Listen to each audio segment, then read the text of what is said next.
আসসালামু আলাইকুম সবাইকে। অনেকেই আমাকে বিভিন্ন অ্যাপ্রিশিয়েট করতেছেন কমেন্ট করে, খুব ভালো লাগছে। আ মনে হচ্ছে আপনাদের ভিডিওগুলো মনে হয় উপকার পাচ্ছেন, তাই হয়তোবা কমেন্ট করছেন। তো সবাইকে ধন্যবাদ। আসলে আ সময়ের জন্য সবাইকে রিপ্লাই করা সম্ভব হয় না।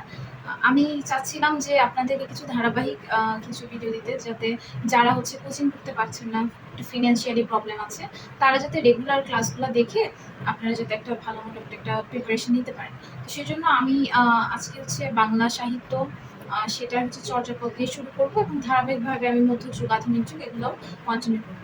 তাহলে চলুন আজকে আমরা চর্যাপদটা শুরু করি। চর্যাপদ প্রাচীন যুগে বাংলার একমাত্র নিদর্শন এই চর্যাপদ।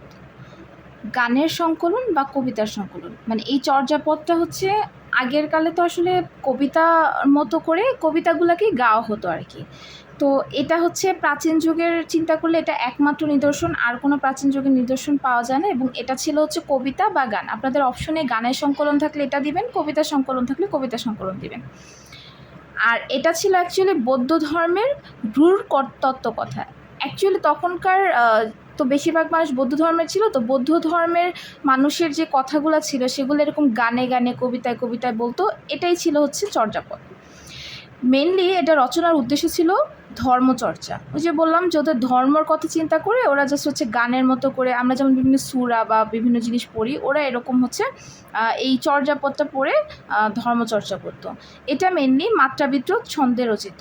তো অনেক জায়গায় প্রশ্ন আসে যে চর্যাপদ কোন ছন্দে রচিত। এটা মাত্রাবৃত্ত ছন্দে রচিত। এটা কিন্তু খুবই ইম্পর্টেন্ট কোয়েশ্চেন। আচ্ছা, এবার আসি রচনাকাল। চর্যাপদ রচিত হয়েছিল ৭ম থেকে ৮ম শতাব্দীতে। এটা পাল শাসনামলে। মনে রাখবেন, চর্যাপদ, পদের প, পালের প। আচ্ছা, ডক্টর মোহাম্মদ শহীদুল্লাহ, তার মতো ৬৫০ থেকে ১২০০ সাল আপনার চর্যাপদের রচনাকাল। আর সুনীতি কুমার চট্টোপাধ্যায়, তা ৯৫০ থেকে ১২৫০। আচ্ছা, এখানে আমি একটু বুদ্ধি দিই। শহীদুল্লাহর স, আর মনে রাখবেন ৬৫০, মানে শহীদুল্লাহ 650 এরকম, আর সুনীতি কুমারের 950। তাহলে শহীদুল্লাহর 650, সুনীতি কুমারের 950, সুনীতির আর কি, শহীদুল্লাহর আর এখানে তো দুইটাই ১২০০ সাল। আর ডক্টর সুকুমার সেন, তার মতো 900 থেকে 1350। এটা নর্মালি আসে না, এই দুইটা থেকে একটাই অপশনের মধ্যে থাকে। আচ্ছা, এবার আসি আমি চর্যাপদের নাম। এই চর্যাপদের নাম বিভিন্ন জন আসলে বিভিন্ন রকম দিয়েছে। হরপ্রসাদ শাস্ত্রী, যিনি প্রথম একদম চর্যাপদটা আবিষ্কার করেছেন, তার মতে চর্যাপদ চর্যা চর্য বিনিশ্চয়। আচ্ছা, তো সেই টিকাকার ছিল, মানে প্রত্যেকটা যে পদ, সেই পদের আবার ব্যাখ্যাগুলো টিকা। তো সেই চর্যাপদের টিকাকার ছিল মুনিদত্ত। সেই মুনিদত্ত আশ্চর্য চর্যাচয় নাম দিয়েছে। মনে রাখবেন, মানে আমি এটা জাস্ট মনে রাখার জন্য মনে রাখতাম যে ধরেন মুনিদত্ত আশ্চর্য হয়ে গেছে এই চর্যাপদ দেখে, তাই সে আশ্চর্য চর্যাচয় নাম দিয়েছে। এবার দেখেন, ওর পরবর্তীতে ডক্টর প্রবোধ বাগচি ও ডক্টর সুকুমার সেন, তারা নাম দিয়েছে চর্যাশ্চ বিনিশ্চয়। এখন দেখেন এখানে থেকে হ্যাঁ, এটা চর্যাশ্চর্য বিনিশ্চয়। তাহলে চর্যাশ্চর্য বিনিশ্চয়, এখান থেকে একটু আলী আহসান ও আধুনিক পণ্ডিতগণ দিয়েছে চর্যাগীতি কোষ। আর চর্যাপদের তিব্বতী অনুবাদের নাম চর্যাগীতি কোষবৃত্তি। আচ্ছা, এবার আসি চর্যাপদের আবিষ্কার। ১৯০৭ সালে মহামহোপাধ্যায় হরপ্রসাদ শাস্ত্রী তৃতীয়বারের চেষ্টায় নেপালের রাজ গ্রন্থশালা বা রয়্যাল লাইব্রেরি থেকে এটা আবিষ্কার করেন। নর্মালি সে কয়েকবার গেছিল নেপালে এটার জন্য, বাট পরবর্তীতে ৩ নাম্বার বারের চেষ্টায় সে নেপালের রাজ গ্রন্থশালা থেকে সে বা রয়্যাল লাইব্রেরি বলে, সেখান থেকে সে এটা আবিষ্কার করেন। এবং পরবর্তীতে ১৯১৬ সালে এটা প্রকাশ করেন। এবং ওই যে বললাম যে সে নাম দিয়েছিল চর্যাচর্য বিনিশ্চয়। আচ্ছা, সে যখন নেপালের রাজদরবারে গিয়েছিল বা লাইব্রেরিতে গিয়েছিল, সেখানে সে শুধু এই চর্যাপদই আবিষ্কার করেনি, সাথে আরও 3টা জিনিসও আবিষ্কার করছে। তো আরও 3টা গ্রন্থ, এই চর্য বিনিশ্চয় এটাই একমাত্র বাংলা ছিল, বাকিগুলো হচ্ছে অপভ্রংশ ভাষা, বাকিগুলো হচ্ছে স্বরপদের দোহা, কৃষ্ণপদের দোহা এবং ডাকার্ণব। তাহলে এই যে তিনটা সেটা হচ্ছে অপভ্রংশ ভাষায় লেখা। তাহলে আমরা বলতে পারি যে সে 1907 সালে হরপ্রসাদ শাস্ত্রী নেপালের রাজ গ্রন্থশালা থেকে সে 4টি গ্রন্থ আবিষ্কার করেন।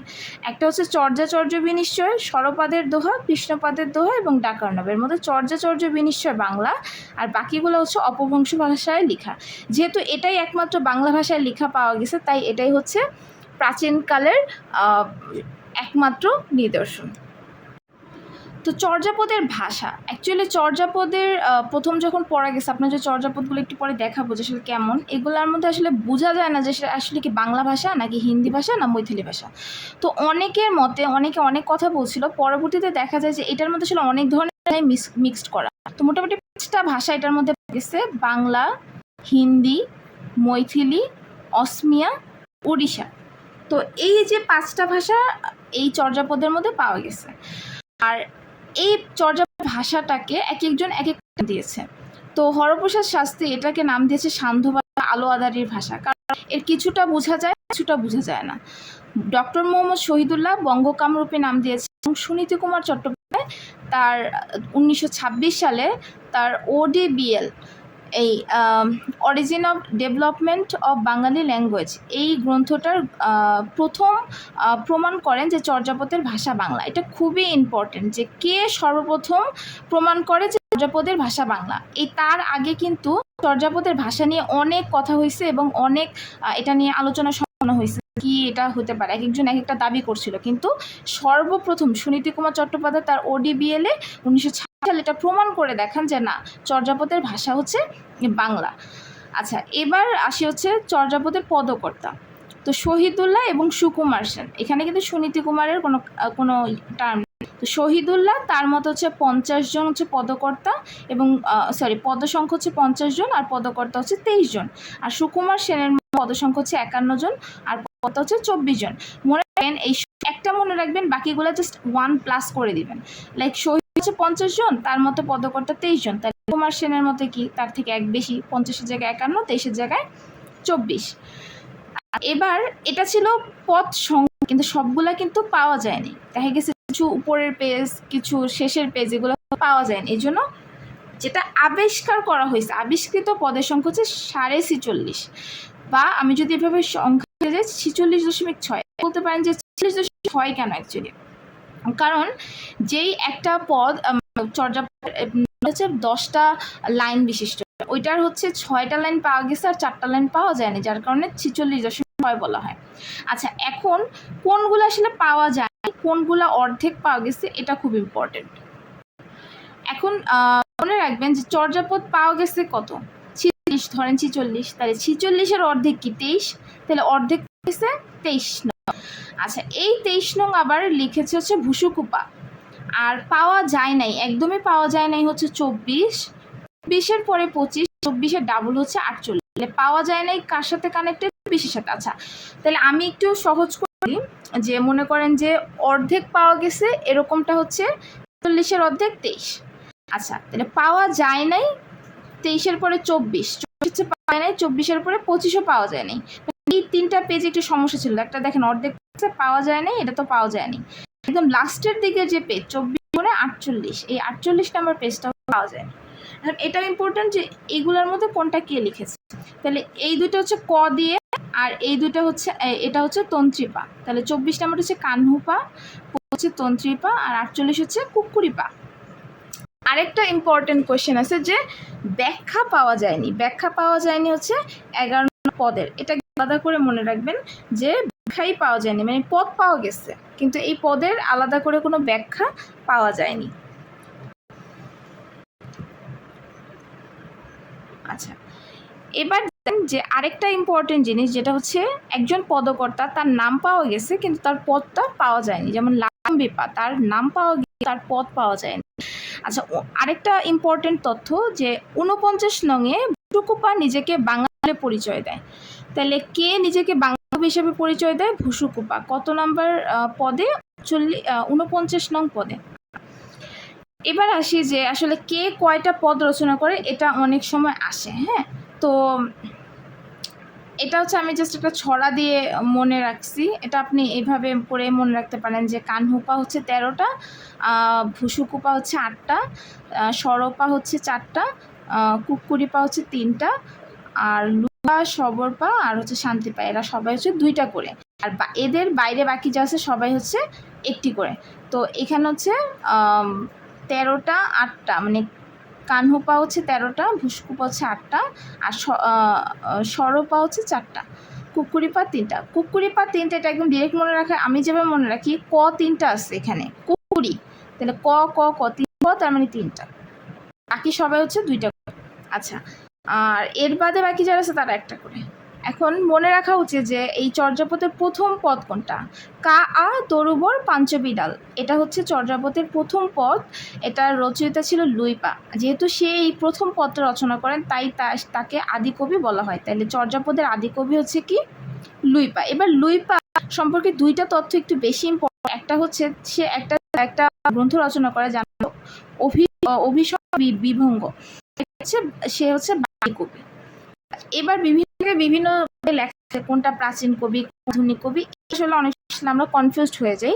যেমন প্রাচীনতম কবি বলছে সবরপা, তাহলে দেখেন আদি কবি আর প্রাচীন কবি আপনাকে কিন্তু একই মনে হতে পারে, কিন্তু এই জায়গায় যখন কোয়েশ্চেন দেখে আপনাকে বুঝতে হবে যে আপনি কোনটা আসলে অ্যান্সার করবেন। আদি কবি বললে লুইপা, প্রাচীনতম কবি অথবা শ্রেষ্ঠ কবি যেটাই বলেন তাহলে সবরপা। আচ্ছা, একটা মনে রাখবেন শ্রেষ্ঠ, এই যে তালব্যস আর এইটা তালব্যস, তার কারণে আমি শ্রেষ্ঠ দিয়ে যে সবরপা।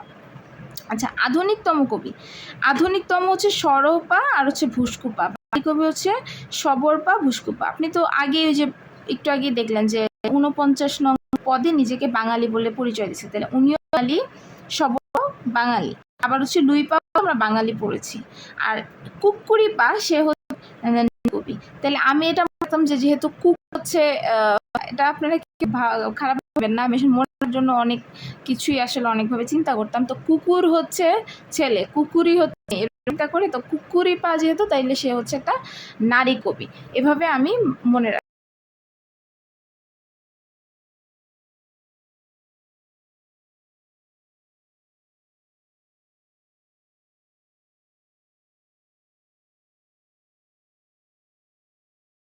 এখান থেকে অনেক প্রশ্ন আসে যে কে আসলে কোন গ্রন্থটা লিখেছে, এটা খুব ইম্পর্টেন্ট। ডক্টর মোহাম্মদ শহীদ, সে আসলে বুদ্ধিস্ট মিস্টিক সংস এটা লিখেছেন। মোহাম্মদ শাহের নতুন চর্যাপদ লিখেছে। আনোয়ার ও আব্দুল সে লিখেছে চর্যা গীতিকা। সৈয়দ আলী খান সেও লিখেছে চর্যা গীতিকা, মানে এটা হচ্ছে আধুনিক, তাই ওদের নামটা হচ্ছে চর্যা গীতিকা। আর সৈয়দ মোহাম্মদ শাহেদ তিনি হচ্ছে নতুন চর্যাপদ আবিষ্কার করেছে। আচ্ছা, চর্যাকে তিব্বতী ভাষায় অনুবাদ করেন হচ্ছে কীর্তিচন্দ্র। এই দুইটা কিন্তু অনেক কনফিউশন এবং অনেক প্রশ্ন আসে, এটা কিন্তু একটা বিসিএস এর প্রশ্ন। মনে রাখেন যখন চর্যাপদটা ছিল, মানে আবিষ্কারের আগে আর কি, যখন চর্যাপদটা ছিল তখন হচ্ছে এটাকে তিব্বতী ভাষায় অনুবাদ করেছে কীর্তিচন্দ্র, কিন্তু অনুবাদটা আবিষ্কার করেছে হচ্ছে পরবর্তীতে অনেক বছর পরে 1930 সালে এই অনুবাদটা আবিষ্কার করেছে যে না, এই তিব্বতী ভাষায় চর্যাপদের একটা অনুবাদ আছে, সেটা হচ্ছে প্রবোধ বাগচি। তাহলে হচ্ছে তিব্বতী অনুবাদ করে হচ্ছে কীর্তিচন্দ্র, এই যে তি আছে, তো মনে রাখবেন তিব্বতী ভাষায় অনুবাদ করে, সেই অনুবাদটা তো ও করে, কিন্তু সেটা আবিষ্কার করা হচ্ছে প্রবোধ বাগচি। আচ্ছা, এরপরে চর্যাপদকে ইংরেজি অনুবাদ করা হচ্ছে হাসিম মওদুদ, এবং নাম ছিল হচ্ছে মিস্টিক পোয়েট্রি অফ বাংলাদেশ। আর চর্যাপদ মুখ্য করে সে হচ্ছে জাকিরুল ইসলাম, আর চর্যাপদ আবিষ্কার করানো হচ্ছে সৈয়দ আহমেদ শাহেদ, এবং সেটা করা হচ্ছে 2017 সালে। এবার চর্যাপদের প্রবাদ বাক্য, চর্যাপদের প্রবাদ বাক্য হচ্ছে 6টি। তাহলে এই যে 6টি প্রবাদ বাক্য একদম ভালোভাবে পড়তে হবে, কোনটা প্রবাদ বাক্য কে দিছে এবং কত না দেওয়া হয়েছে। তা আপনা মাংসে হরিণা বৈরি, এটা হচ্ছে ভুসুকুপা 6 নং পদে দিয়েছে। তাই এটা আমি মনে রাখতাম, ভুসকু মানে হচ্ছে একটু মোটা, আগে আমরা বলতাম যে ভুটকো, তো সেই কারা হচ্ছে যারা হচ্ছে মাংস খায় তারা ভুসকু, তাহলে হচ্ছে মাংসটা দিয়ে আমি হচ্ছে ভুসকু মনে রাখতাম। আর এটা হচ্ছে 6 নং পদে। হাতের কঙ্কন মা লৌ দাপন হচ্ছে সরপা 32 নম্বর। আচ্ছা, দুহিল ও দুধ কি বেন্টে সামায়, এটা হচ্ছে ঢেন্ডুন পা। আচ্ছা, দুধ হচ্ছে একটা খাবার, ঢেন্ডুন থেকে আমার কেন জানি সবসময় ঢেঁড়স ঢেঁড়স মনে হয়, তা আমি হচ্ছে ঢেঁড়স ঢেন্ডুন এরকম একটা চিন্তা করতাম। আর হাঁড়িতে ভাত নাহি নিতিয়া বেশি, এই যে ভাতের সাথে আর এই যে মানে ঢেঁড়স, ভাত আর ঢেঁড়স, তো খাবার হচ্ছে ঢেঁড়সের সম্পর্ক দুইটা, ঢেন্ডুন নেই 33 নম্বর পদ। আচ্ছা, বর্ষণ গোহালি কিমো দুধ বলকে, তো এটা হচ্ছে সরপা 39 নং, তো এটা আমার মনে থাকে না, এই জন্য আমি হাইড করে রাখতাম। আচ্ছা, আন চাহন্তে আন বিনোধা, এটা হচ্ছে কনপা 40, এখানে আমি 2 চান দেখে 2 4 এরকম ভাবে আর কি মনে রাখতাম। আন চাহতে আন বিনোধা, কনপা 44 নং। আচ্ছা, এখন এই যে চর্যাপদ আছে, এই কিছু চর্যাপদের হচ্ছে পরীক্ষা আসে, এগুলো প্রবাদ, কিন্তু এগুলো হচ্ছে নর্মালি চর্যাপদ, যেগুলো হচ্ছে এর অর্থ অনেক সময় আসে, তো এই জন্য জানা উচিত। কা আ তরু পঞ্চবিডাল, এটার মানে হচ্ছে কা মানে দেহ, তরুবর মানে গাছ, আর পঞ্চ মানে 5, বিডাল দেহ গাছের মতো, এর 5টি ডাল। চঞ্চল চিত্ত পৈঠাকাল, চঞ্চলে তার ঢুকে পড়ে কাল। রুখের তেন্তুলি কুমির খাই, রুখের মানে গাছের, তেন্তুলি মানে তেঁতুল, কুমিরে খায়, তার মানে তেঁতুল কুমিরে খায়। বলদ বিয়াল গবিয়া বাজে, মানে বলদ মানে বলদ, মানে বিয়ানো মানে প্রসব করা, সেটা হচ্ছে গবিয়া মানে গাভী হলো, বাজে মানে বন্ধা, তাহলে বলদ প্রসব করলো, গাভী হলো বন্ধা। পীড়া দুহি এ বাজে, পাত্রে দুধন করা হয় সন্ধ্যায়, সরি এ 3ই সাজে, হ্যাঁ। বেঙ্গজ সাপ চরিল যাই, ব্যাং কর্তৃক সাপ আক্রান্ত হয়, হ্যাঁ। নীতি নীতি শিয়ালা সিংহে মম যুঝই, আচ্ছা, প্রতিদিন শিয়াল সিংহ যুদ্ধ চলে। এই জাস্ট আপনারা হচ্ছে এটা একটু জাস্ট দেখে নেবেন যে কোন চর্যাপদের অর্থ অনেক সময় দিয়ে দেয় এক্সাম, এই জন্য।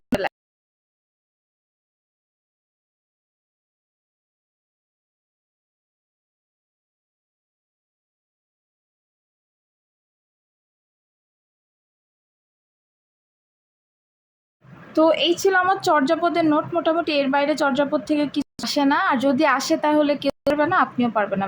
তবে এই থেকে কোনো ইনফরমেশন থাকে তাহলে সেটা অবশ্যই আপনাকে পারতে হবে, ভাবে আপনারা পড়ে নেবেন, দরকার হয় স্ক্রিনশট রেখে নিজে নিজে একটু নোট ফেলেন। আমি হচ্ছে শব্দ নোট করতাম না, কিন্তু চর্যা মানে প্রাচীন যুগ আর মধ্যযুগটা আমার নোট করা আছে, ইনশাল্লাহ আমি এরপরে মধ্যযুগটা হচ্ছে ম্যাটেরিয়ালসটা দিয়ে দিব। সবাই ভালো থাকবেন, আল্লাহ হাফেজ।